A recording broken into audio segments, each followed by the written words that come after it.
Betapa indahnya dunia terasa Dengan apa? Orange. Strawberry dengan Monisa. Betul, memang sedap. Memang sedap ah. Recommended. Recommended. Best, Saya memang best. berhenti ya. Tak selesa berhenti. Hilang haus tu kan. Betul. Hilang haus kan. Dia tak rasa, dia rasa macam mana? Cuba explain sikit.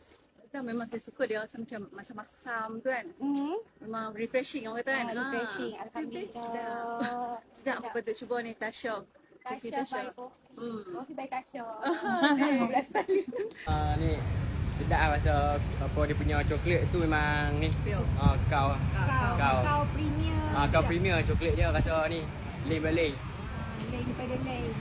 So, hampa kena mai dekat komplek Bukit Jamboi. Kami ada hari ni 1 Mei, 2 Mei dengan 3 Mei. So, hampa kena mai booth Coffee by Tasha. Pada dengar kan review daripada customer sendiri.